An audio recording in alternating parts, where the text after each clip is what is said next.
Praise the lord. దేవుని శ్రేష్టమైన నామమునకు మహిమ కలుగును గాక. ఈరోజు దేవుని వాగ్దానము.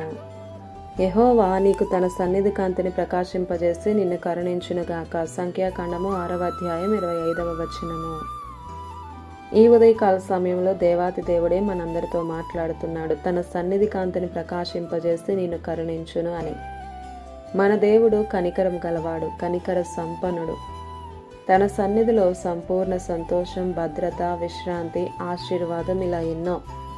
తన సన్నిధిలో ఎన్నో మేలులు, ఆశ్చర్యాలు. ఆయన సన్నిధికి వచ్చిన వారిని ఎంత మాత్రం త్రోసివేసే దేవుడు కాదు. నీవు ఏ పరిస్థితిలో ఉన్నావో నాకు తెలియదు. ఒక్కసారి వచ్చి చూడు దేవుని దగ్గరకు.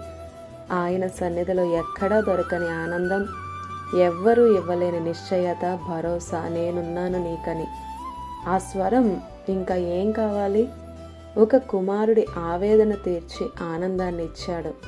ఓ గ్రుడ్డివాని అంధత్వం నుండి తను ఓ అరుణోదయాన్ని చూసేలా కనికరించాడు.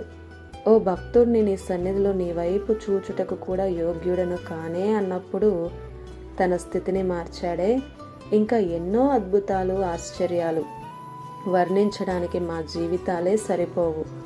మోషే నీ సన్నిధి మాతో రాని ఎడల మేము కదలమంటాడు. భక్తులందరూ సన్నిధిని గుర్తెరిగిన వారే. మరి నీవు నిర్లక్ష్యం కదా, సోమరితనం కదా? ఆసక్తితో వస్తున్నావా దేవుని సన్నిధికి? ఎలా వస్తున్నారు ప్రియ సహోదరుడా, సహోదరి? నీవు ఎంత కష్టించినా, సంపాదించినా, ఎంత క్షేమంగా బ్రతుకుతున్నను ఈ ఊపిరి ఆయనదని మర్చిపోకు. నేను నా ఇంటివారు అని ఒక భక్తుడు అంటున్నారు, కానీ అలా కనిపించరే.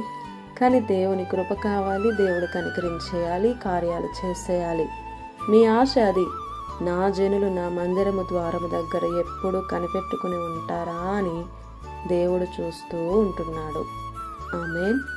ఇది నా వాగ్దానం మనందరి జీవితాల్లో నెరవేరాలని కోరుతూ దేవుని సువార్త పరిచర్యలో మీ సహోదరి ప్రసన్న.